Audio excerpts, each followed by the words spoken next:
having a good time. So, hey, nice to see you, Chris. Thanks for joining me today. Good to see you, Regina. It's only been a decade since we've actually seen each other in real life. I know it's beautiful. And, just inside of that, when you talk about media or platforms, right, like however platforms are, the one thing is for me, and I feel is the same for you, is music brings people together, right? Like brings people together. If you ask anyone, and this is my personal belief system, if you ask anyone, like there's every single person on this planet has a song that they like, right? Like a song that they relate to. That's something that means something to them. So it was that decade ago in our course where I think you stood up and shared about your music, and I even think you sang. I don't remember, but I remember. I don't remember either. I don't think I did, but maybe I did. Talking about music because I know we had a lot of those like special nights where people would come and sing. And I couldn't remember if you ever brought your guitar in or not. But it's been a beautiful journey for me, music is everything. It has been for me since I was little. It is when I look back on old videos, so my family has like those old movie cameras, right, that were made into tapes. Every single gathering is around music and dance, like every song. And growing up for me, my mom taught me that on Saturdays we cleaned our house. And it was done with music. So I grew up on big band era. I grew up on all big band music. And then the dancing of Fred Astaire and Ginger Rogers and, Doris Day. So I'm this kid growing up where my parents were much older than my other friends' parents. So they would have more of the 50s, music. And I'd be singing, big band era music, and dancing to that. So it's been a beautiful connection. But like I said, that's really what has been in my journey as a Zumba instructor. Obviously, I'm very intentional about the music that I dance to.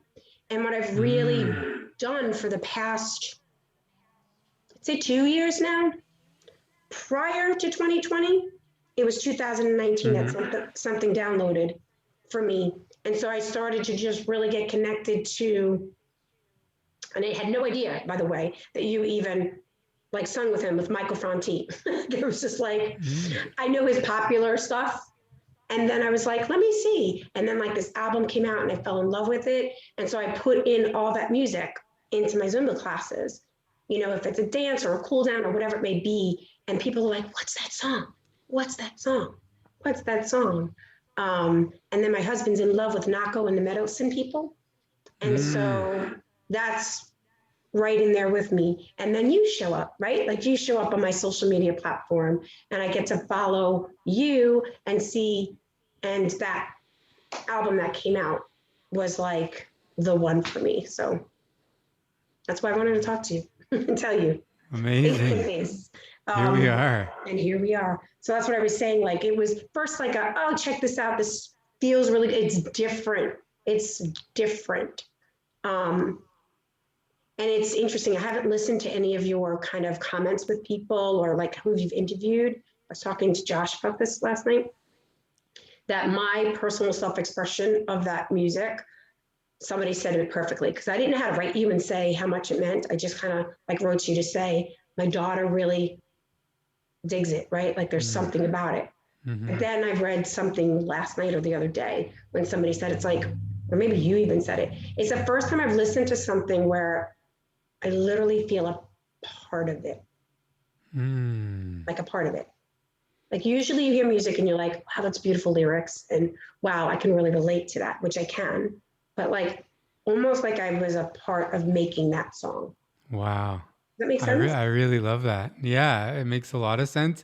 It's almost surreal actually to hear you say that and really feel the truth in it. Because so much of my intention in the way that I've gone about making this last collection of songs and album has been to, I talk about this a lot, is like to really get out of the way and to sort of renounce the I part of me that has gone about making music for my own, not that there's anything wrong with any of that, but just that, just really wanting to come from a really pure place and to really be used as an instrument and a clear channel.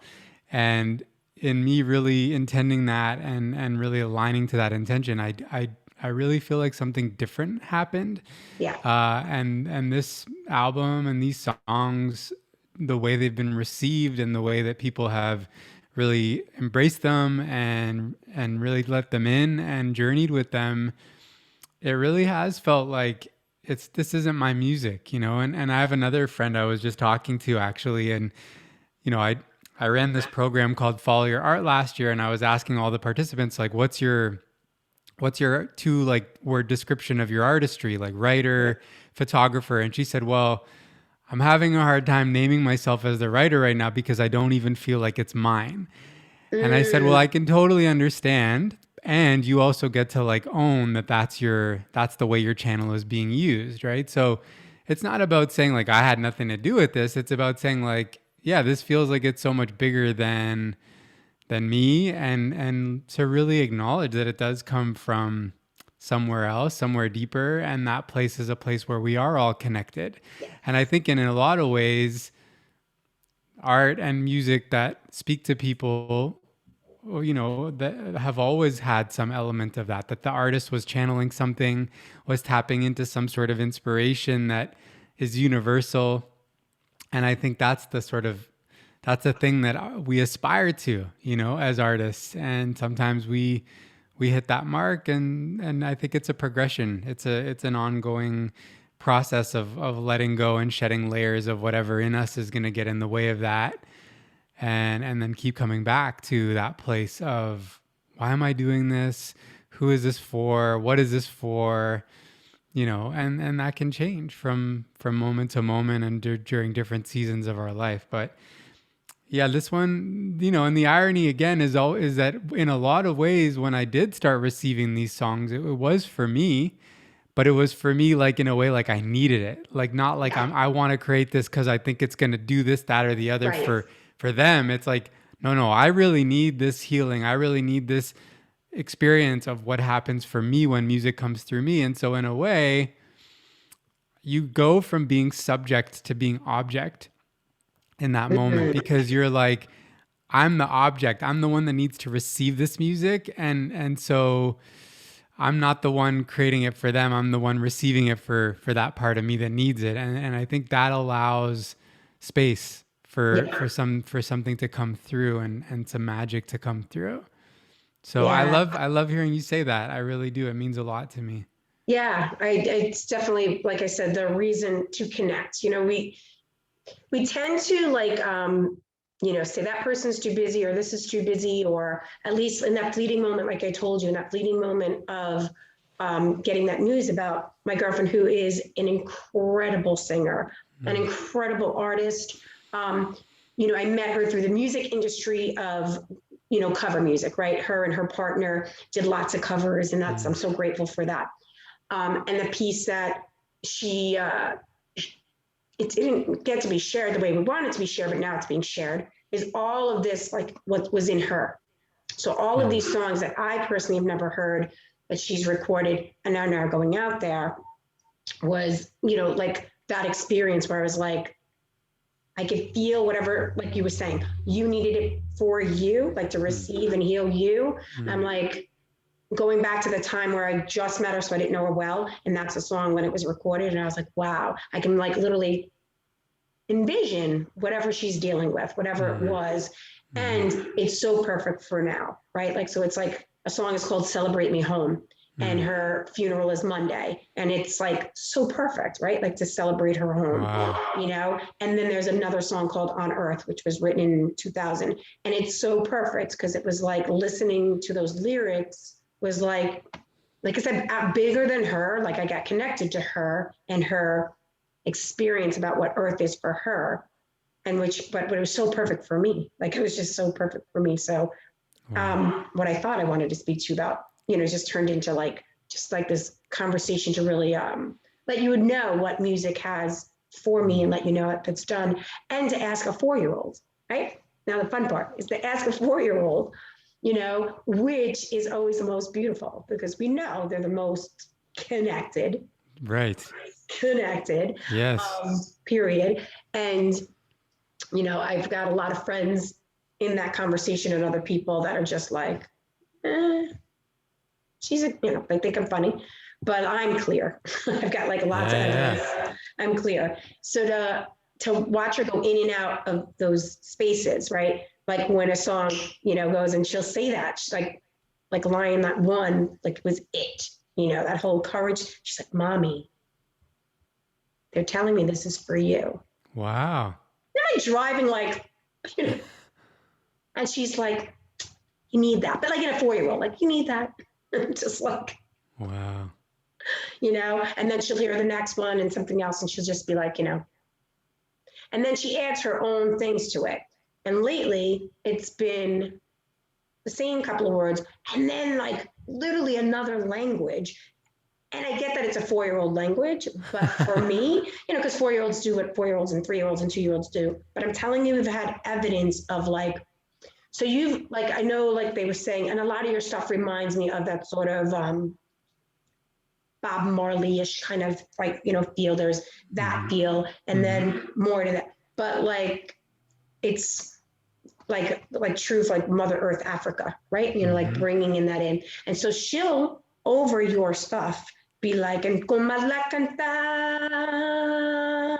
like, and I'm like laughing, and she's like, don't laugh at me, don't make, and I'm not, I'm like, I'm not. Like, it's the teachable moment. I'm not. I'm like, you're just making me smile. And when I smile, it's just joy. It's joy. Yeah. And she's just like, so it's amazing. Like, and that's not like in all of like my friends' music, right? Because I have a lot of my friends' music. So I just wanted to really just, even if I got this amount of time, to say, this is what I wanted to share with you in person for you, that the impact, Well, there's two things about that. One is that the idea of making music with children as this sort of the intended listeners is a thing that keeps coming up. And so even you sharing that on that comment thread was like very timely. And as I'm listening to you talk, I'm actually thinking of another friend of mine who has this deck of cards it's an animal deck, and it's all affirmations for kids, and it's called Little Luminaries. Oh, nice. And so her and I have been talking because she wants to create a collection of songs that go with the deck of cards. And she's like, your song Lion is like perfect because it's courage. Yes. And I was like, she's like, maybe you could create something for kids. And I was like, yeah, I'd be totally open to it. And a lot of people have been telling me that their kids really like this music. So maybe, it's some version of the song that's already kind of been created. So that's really cool. And to speak to the piece about the sort of the Africa part of it is like, for me, a huge part of the journey leading up to making this album was going to Egypt for the first time as an adult, which is my roots, my ethnicity is my family's from Egypt, and I hadn't been there since I was a kid. So that was a really powerful reconnecting to something in myself that I hadn't really embraced in this life, Right. And going to the sites, going to the pyramids and the Sphinx, and really understanding some of the sonic technology of those places, even though that's not necessarily the most common understanding of what they were for. There was a real sense of like, this is there was some sound healing happening here. Yes. Yep. And then right before going to BC to make the album, I went to Jamaica for the first time for a music festival. And for sure, Bob Marley's music was one of the earliest influences when I started really listening to music and really starting to want to play music. And yes, it was the reggae feel and the vibe, but also what I sort of came to understand later was that Bob's music was very much like spiritual music. It was devotional music. It was like a form of gospel music. Yep. And all of the music that I've ever really, really loved has some element of that in it, that there's like a prayer intention, and that it's music to bring people together, like going to church and singing hymns, like that same kind of vibe. So when you say that about, so bringing that into the record was really important. And so one of the ways that happened was these hand drum patterns, that we were, these rhythms that are very traditional, and that you would hear, them playing in the hills in Africa or in Jamaica, and really giving myself permission to access that part of myself and my ancestry, and really understanding that's why I've resonated with that music so much. And so that was like a real essential part of the sort of palette of colors that we wove into the record. And it was a lot of African hand drumming, on a lot of the songs, Wow. just me and my producer sitting in a circle, having 6 drums in Yeah. a circle and us taking 2 positions at a time and going around and essentially creating the feel of, a group of people playing all these drums, right? So that kind of feeling. And when you're doing that, it is very natural to just make sound and tone and chant, and like it doesn't have to be words. That's a lot of the ways in which these songs were written for me resembles that. It would be like, Mm. putting a loop on, Yeah. recording like a loop of a chord progression on my guitar with the looping pedal, and then just free flowing to that and chanting to that. And that's where the melodies would come from. And then, sometimes it would be like, hey, this wants to be words. But for a long time, I even resisted words because I wanted to get away from defining it in language in that way, and really just wanting to allow it to be a feeling, a vibration, an Mm. essence, that's rhythmic, and that is, like call and response, or that we can just chant together. So that's again just such a beautiful confirmation for me. And of course, the little ones, there's no thought. They're just it's an instinctual, Yeah. it's just like they just know what to do. They just know what to do. And it's like, yeah, don't make fun of me, mommy. Like I'm getting down right now, like Yep. that's so cool. So Yeah. That yeah, was I'd love. beautiful. That's, that whole idea of, you just brought me back to like what we forget, adult is like they're open. They're just this openness of play, right? Like Yes. play, Yeah. like play, not like, what the mind automatically wants to go to. So you just offered so much of like, such the best parenting skills. I'm telling you now, this is going great because like that has me very present to, really, like I said, it was a teachable moment for me to have her know, no, I'm not making fun of you. This Mm-hmm. is just joy in the way mommy's Of expressing it. course. And she got it. But like to now, like you said, while and we do this often in the car, Josh could even say that. She'll just start, singing over whatever or not. Like the music's off. Sometimes I don't want music and I just want to hear the sounds of when we're driving, no matter what Mm-hmm. it is. And she'll just start being like, Mala Mickey La La Maka. And then she'll go, Mommy. And I'll go, Mickey Mala Kila Kala. And then we just keep on going back and forth, rhyming and not like Nice. home. But now you have me very present to like the real beautiful, deeper, connection, right? So now that's one level even more to be able to be connected to my daughter, to be able to connect it to source, and her to in such a way. So I really appreciate that. And we want to thank Lexi for bringing that up for us. Yeah. So I really wanted to share that with you. And take it on. I have a deck of cards too as well, animal cards, but I never knew that there would be, and like Lexi loves them because she's so connected to nature, and it's like, cheetahs and, all of the fast cats. And so she loves them and she totally gets the affirmations. But the fact that you have somebody who has cards like that, that would be amazing to be able to maybe just bring it to a level like her. So please. I will. Put that in the chat if you I'll want share to. with you. Well, I'll have to find the link, so I'll have to send it to you after we get off because it's it'll fine. take me a minute. But yeah, I'll definitely connect you there. Yeah, that's beautiful. And to think that, like you said, you have what you have that is already there. That can be when you said, oh, when your friends like, oh, having songs for the kids, and then you said, well, maybe there is, and I'm thinking there is. All I heard in the background was hearing kids, like having the choir of kids being the courage. Yeah, that could be really cool. That's a great idea. You have it. Yeah, and it's so funny too because I'm working on some videos with a friend of mine who lives in BC. His name is Kevin Fitzgerald. And we were talking about a concept for lion. And I wanted to see, I love the actual creatures, lions. Yes, I mean, obviously the song is about so much more than that. It's about the symbolism of what those creatures represent. And, it's a target for us of something that we want to embody, right? Yes. And so he's like, yeah, he's like, I just keep seeing kids in the video. And I was Yes. And I like, think right now. at first I was like, really? But then, yeah, so we've talked about that. And That's so great. We're so yeah, connected. it Yay. really is. It's like, that's the thing. It's like all this stuff is encoded in the songs. And so that's Yeah. when I get those confirmations, that's when I really know, like, I didn't do that. Like, I didn't think I just received that, Yeah. like I received that transmission, I received that inspiration, and I got out of the way, and then now I get to experience it and I get to receive it.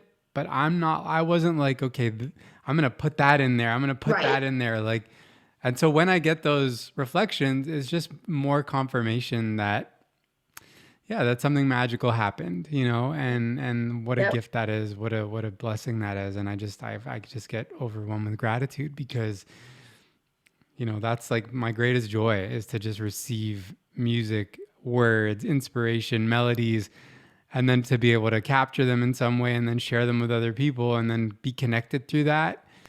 And then I get to receive it back, in the way that it comes back around. It's like, Yep. it's just so beautiful.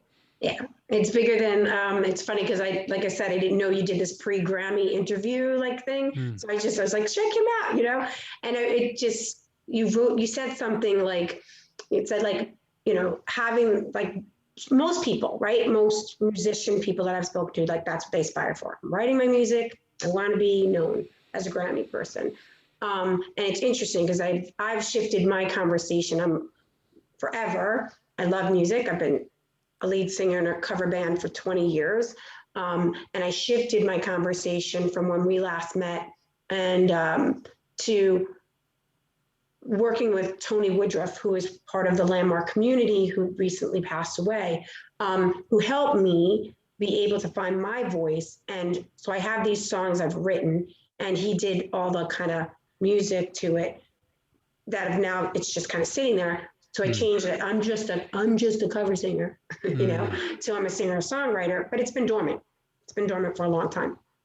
And it's all good. It's still there, right? Like it's still there, but like to have that conversation with my other friends who are writing them just to like, this is where I want to aspire to be. And I love how yours and other friends of mine are showing up organically, like to write it from what, like truly it's meant to either heal you, that's come to you, get out of the way, see how it's sourced, see how it, receives back to you, take it to that next level. Like that to me is bigger than a Grammy, right? Like bigger than the Grammy. To have like, at least for me, my 4-year-old be able to connect to that, and how you just supported me in a way to be connected to my daughter in a whole other way. Like that's more to me than any like Grammy. Yeah.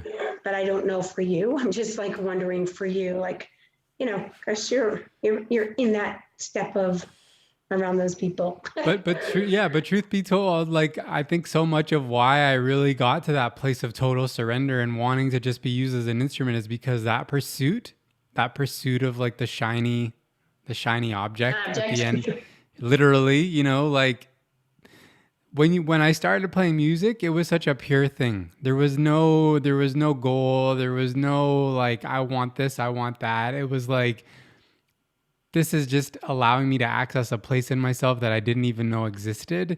And it allows me to access a state that resembles the state that I get into when I meditate, or when I tap into like who I am at a higher level of, like at a spiritual level. Right. And so there was that instant kind of connection of like, this is really an activity, a human doing that is the closest I can think of to aligning me to that state of being that I want to live from. But then the more one engages in these things in a worldly way, Right. the desire to achieve, the desire to be known or recognized, or to be good, or to get external validation, kind of takes over. And that's natural, and I think that's part of the medicine of going on a creative journey. Is you get to, if you choose to use it in that way to really meet yourself, you can meet yourself in that way. You can really receive those reflections based on like, am I enjoying myself? Do I feel in my power? Do I feel whole? Or am I constantly operating like as if something is lacking? Am I feeling, am I insecure? Am I confident? So I think having a lot of those experiences that started to feel like, this doesn't feel like the way this started for me. This feels like it's turned into something else, which it did evolve into something else, because it was like I would have never known when I first started playing music that it was going to really be something I wanted to dedicate myself to and devote myself to in the way that I did. But it also turned into something else in the way of like, something else is taken over a little bit and it's actually getting in the way of my joy and my fulfillment. And so I wanted to like, I wanted to be free of that, and so much so that I felt like, because there was a lot of frustration in that. There was a lot of, this isn't going the way I think it's supposed to go. This isn't going the way I want it to go. That's the other part of me speaking. That's the ego speaking. Yeah. So it was like, well, something's got to give here, and so the something was just like me saying, okay, well, I don't want to do this in that way anymore. To whatever degree that thing is influencing how I'm doing it or how I'm experiencing it, that's no longer bringing me the joy and fulfillment that I want to derive from my devotion to this path. So either I got to choose a different path, or I got to follow this path in a different way. And so it was a real time of surrender, a time of letting go, a time of shedding, an old version, an old way an old version of myself and an old way of doing things. And then in the space on the other side of that, something new and I guess more pure has emerged. And it's still a practice of staying connected to that and constantly doing that work of just like, where is this coming from? Am I aligned to my intention? Am I in integrity with myself and my why?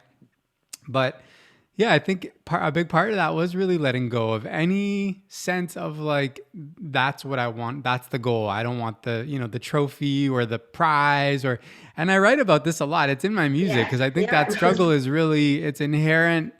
It's been an inherent part of my journey. And I think it's the thing that, a lot of people who want to create and bring their gifts into the world can relate to. And so, this is music for those people, for that journey, for that experience. And so much of it is me reminding myself and giving that gift to myself of, allowing myself to have that expression in the world, allowing myself to bring my art into the world, and constantly choosing to do it in a way that's going to be fulfilling in the truest sense of the word. And that's not going to, be about some sort of external fulfillment. And again, it's not to say that any goal or any achievement is bad, but if that desire is taking over so much that you don't actually just appreciate the gift of the experience that you're having in the moment of creation, then you've missed the point. And for me, when that started to happen, even to a small degree, it was an indication that something was off and I needed to make an adjustment. So yeah, I think I've had some of those experiences that you're talking about where, maybe I've been in those places, in those opportunities. And most of the time, what inevitably ends up happening is me going, oh yeah, this isn't really what I wanted anyway. It's cool. It's fun. It's like, you get a little rush out of it, but it's like you said, the thing that means so much more to me is the thing that like is real. And it's like a real connection with another human, another heart who shared a song with their child, and like who's sharing like that. To me, that's, you can't put a price tag on that. You can't quantify that, because it's the same stuff that the music was born out of. It's the same stuff that I aspire to channel and tap into when I create. And so when I'm getting those kinds of reflections, then I know I'm barking up the right tree. And when I'm getting those other kind of manifestations, it usually is just part of my journey to redirect me to the things that really matter. Yeah, I think it's perfect. It's always like, I feel the same way no matter, whatever business you're in. It's that moment of when it goes, oh, thank you, thank you. And, you're, gracious in that, opportunity or in gratitude. Of course. And then, like you said, you go back to that why, and you kind of come home or you get back like wherever, and you're just like, oh, thank you for reminding me that was a beautiful opportunity. I got to share whatever I was meant to do for that. And thank you for reminding me that this is my purpose. Yeah, Like, it's just that's not why I'm doing it, and that's not my focus when I'm doing it. You know, if I'm meant to be placed in those situations and those opportunities yeah, are meant for me, then I'll welcome them, but I'm not chasing them, you know, and I'm yeah, not I'm not operating under the illusion that they mean more than what they really do, and that what I'm doing has no value unless those things that's, happen. yeah, beautiful, Right. beautiful, awesome. Yeah. Yay, I love it. Yeah. All right, one other thing, and then, Sure. we'll have you move on. So, the other thing that I had no idea that you did was, and I don't have it in front of me, but you were offering this really cool March and April about your voice, like finding your voice. I forgot the name of it. It's called Voice Alchemy. That was it. I had Yeah. alchemy in my head, and I was like, voice, and was it voice Mm-hmm. alchemy? Um, which was really, really interesting, right? Like really for me, I was like, and Josh is really going through a lot of that. And then I saw, so I mean, I would say, listen, all people are, but it was just like perfect timing when I was just kind of getting reconnected to you last night and just allowed this morning to just whatever came up was meant to, be shared. But it was perfect timing last night, and just wanted you to share a little bit about what voice alchemy is in case other people who are listening might have that interest and everything like that. Yeah. So I'll give you a little bit of history, just a touch. So I've taken, I've been on a journey with my own voice for 20 years since I started singing and wanting to, sing in public and, not really having any formal training at the beginning and challenges with my hearing that made it a little harder, blah, blah, blah, blah, blah. So it's been a journey, and the first, when I used to listen to my voice on recordings, I used to hate the sound of my voice. Like I just couldn't find the place in me of loving and accepting my voice. And yet at the same time, the thing that always drew me into music was the voice of the person that I was listening to. There was something in the singers that I loved that moved me, that made me feel like I could understand myself deeper. So I've been on that journey for a long time. And some of my most influential sort of teachers have been singing teachers. I've had some really amazing experiences, and I've had some really semi-traumatizing experiences with people that didn't really hold that container in a sacred way, because it's such a vulnerable thing. It's such a tender thing. And so at one point I had enough experience that I started teaching singing lessons to a few people, and I didn't really enjoy that work so much. It was very technical and like doing scales, and that wasn't my jam. I was like, there are other people that do this way better than I do. So if somebody comes to me wanting singing lessons, I'll just send them to them. Right. But then in the last couple of years, where my one-on-one sort of space holding and mentoring has really, there's been a lot of experience doing that particular thing for several years.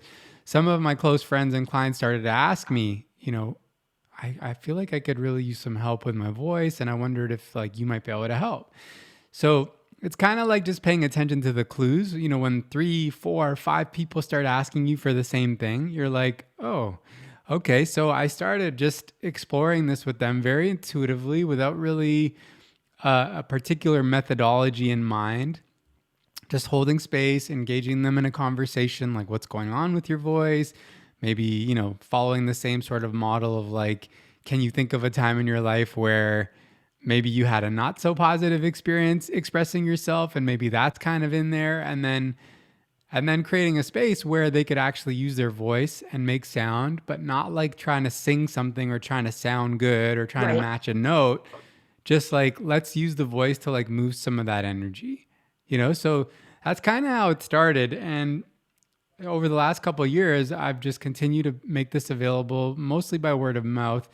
And it's just continued to evolve in a way that really has astounded me. Like the degree of what happens in these sessions for people, what gets released, a lot of emotional release happens, tears, laughter, a lot of energy moves. And, the results that people have had have been quite remarkable in terms of what they've experienced on the other side of just like feeling an opening, an expansion, a freedom. And so the more I get an opportunity to work with people in this way, I'm also refining, and I've got sort of this modality that's just sort of arrived in my experience, that I know there are other people doing this in the world. There are a few that I've come across, and so that tells me again that we're tapping into something ancient. We're tapping into Yeah. something that it's a remembering. You know, it's like I didn't make this up. I just kind of stumbled upon it. I discovered it. But so that's kind of the essence of it, is that I engage people in this experience, this guided experience, and holding space for them to sort of meet their voice and fall in love with their voice and learn how to use the voice as a healing tool for themselves, because that's really first and foremost what it's meant to be about. It's not about sounding good. It's not about, doing it for them, which really ties in everything we've been talking about. It's like, Yep. if we use our voice for the resonance and the healing that it can create in our own bodies, that's where the magic really happens. And that's when we start to understand that that's one of the things that it's for, and that we all get to have that. That's not reserved for the select few or the artists, capital A artists, or the singers, capital S singers. Every single one of us has a voice, and our voice is connected to who we are at a soul level. And when we start to use our voice with that intention of bringing that frequency into our bodies, a lot of magic can happen. So Mm. it's extremely fulfilling for me, that work, and I've really found myself gravitating to wanting to focus on that even more and more in terms of the facilitation side of what I do. The artistry side of what I do is never gonna. That's always going to be a part of my work in the world, and just how I choose to spend my days in my life, because it brings me tremendous joy and fulfillment. But to be able to support others in that is also extremely important to me, because I know how deeply impactful that journey has been for me, and how I've really gotten to get to know who I am and heal parts of myself that felt disconnected from that true wholeness and worthiness. And I've accessed that by going on this creative path. And so to support that in others, and to be one of those people that can give someone a nudge along their way the same way that's been done for me, it's a tremendous privilege. It's an honor, and yeah, I just love seeing people reclaim something in themselves that they didn't have access to, that power that comes when they really reconnect to their voice in a whole kind of new way. I think the thing that really struck me when I was reading that, and it keeps on coming while you're speaking really loud, so it's telling me to say it, which is you support people, and I'm just moved by it. You support people by having them speak their truth. Mm. So what I personally feel is, so I work with busy moms, right? I work with moms, and we always have that conversation of we're last because it's about everybody else. So I support moms in reconnecting to themselves, that we're the most essential. We are the Yes. most essential. In an airplane, put your oxygen mask on first. Can't do it Yes. with anybody else. What's been showing up for me in a lot of my sessions with people is they don't have the courage. That's why that song relates. The voice to speak their truth globally. Mm-hmm.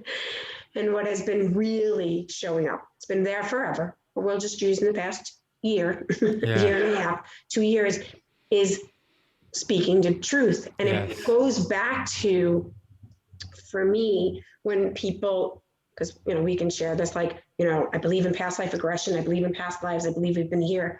So like when you're like that witch that was burned at the stake because you spoke your truth and people thought you were something else, where our voices have been held down, where the truth is that there is medicine, that we are medicine, that we have more gifts than we can possibly even imagine, Mm-hmm. but then that's all been suppressed by what's been created, man-made, so that we can keep that. That's what showed up for me reading that. Yeah. And so I'm grateful, and especially your other part about connecting, like with, working with men, like there was that like video as well. Yes. Because like really has been a journey for me, that balance of masculine and feminine. Yeah. And being in an extraordinary relationship with my husband, to see that, like, to now like let go of everything and be in that space to see where to see someone hurting when their voice is Yeah. suppressed, right? And where those business partnerships like break apart because someone chose to finally speak their truth, Mm-hmm. right? But then there's a whole ripple effect after that.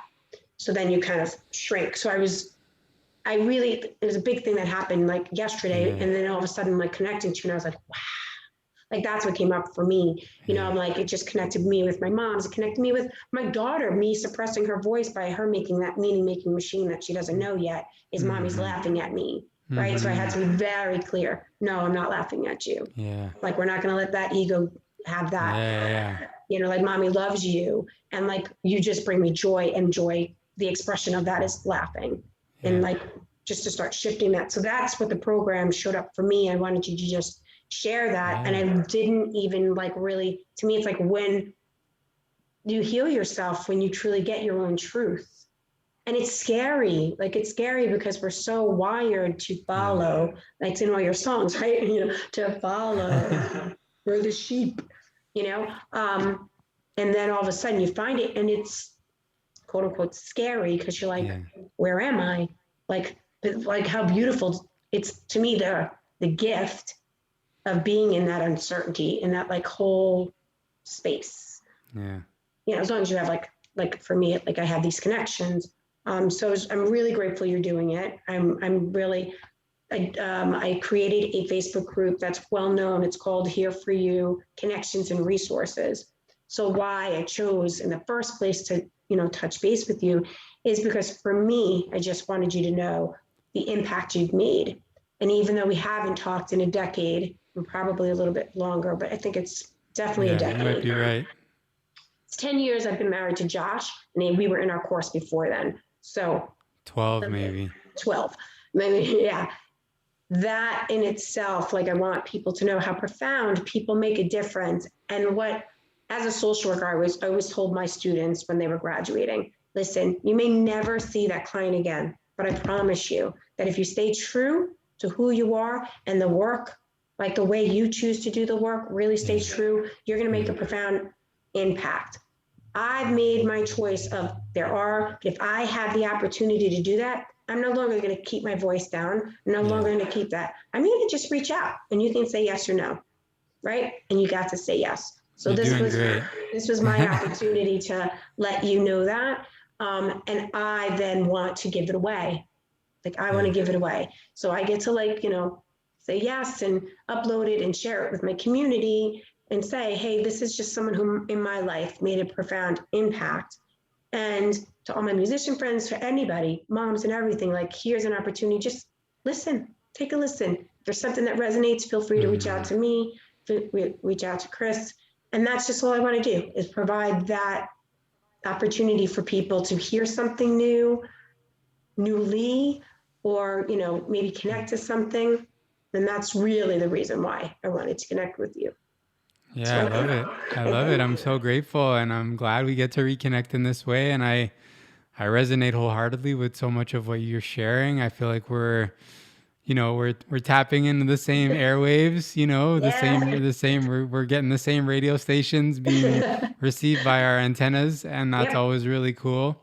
Nice. And yeah, I'm just really grateful to have had the opportunity to have this conversation with you, and sending it out with so much love to anyone that takes the time to actually listen. And as Regina mentioned, please do reach out if any of this speaks to you and you want to know more, or you have any questions. I love chatting more about this stuff, and I am really passionate about this voice work. I do feel like this is the time right now where that collective wound, whether you lived a past life, or you believe in that or not, or you just know that that's in our history, we're all here doing this work of healing that collectively, of cleansing that out of our ecosystem, out of our bodies. And so a lot of people are coming to that opportunity of finding what's in the way and reclaiming that freedom of expression to speak their truth, to share their gifts. And I'm a huge advocate for that. So, yay. Yeah. Awesome. Well, I will make sure that, they can reach you on your, is it best way to go through your website? Yeah, that's the best. Everything's easily accessible there. Perfect. Yeah. Well, do we have on a like we can leave people with a little sneak peek? Is there like new album on its way, new songs on its way? Well, actually, I just posted a little clip of a new song that I've been working. Well, it's finished. I'd say it's pretty much finished. It kind of was one of those ones that just came through, Yeah. and like I spent a few days chiseling away at the lyrics, but it arrived pretty much in one piece. And I'm really excited about it just because it's always nice to have new music. And I'm planning to record again with my same producer and dear brother Joby Baker, who produced the Lion album, Yep. a little bit later this year. And I've been getting a lot of requests from my community to share the whole song. I just shared like a little A little teaser. clip. I know. I saw it. So I might just have to do that because I want to I just want to really honor the request. And I'm learning like there's a part of me that could take things, real slow. And there is something to be said for like being patient and Absolutely. letting the creation evolve. And that's important. And also sometimes like I could, hoard my creations and not let them out. So yeah, that's on the way. And so we'll probably record another EP, at least a 5-6 song EP that I'll plan to be releasing later this year. So keep the magic flowing, keep the medicine coming. Nice.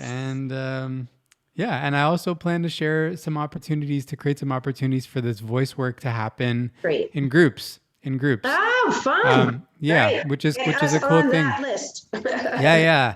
It's something I've been experimenting with. The Zoom interface makes it possible to do it in a way that everyone can be muted and not hear one another, which there's an advantage to that and there's a disadvantage to that. Yep. Because in person, we all get to hear each other and we all get to make sound together. But it's been pretty powerful. So I'm gonna continue just exploring ways to make that available. But I'm leaning into something regular that's kind of like, a group breathwork class that we can all just come nice. together and use our voices and I'll guide and sort of facilitate an experience. So stay tuned for that. That's what I got so far. Thanks, All right. Regina. All right, guys. Well, thank you so much, Chris Assaad. It is a pleasure and an honor to be with you today. And for everybody who's listening, we will put everything you need up on my YouTube channel and ways to reach Chris. Chris will be in communication soon. All right. Have a good one. You too. Bye.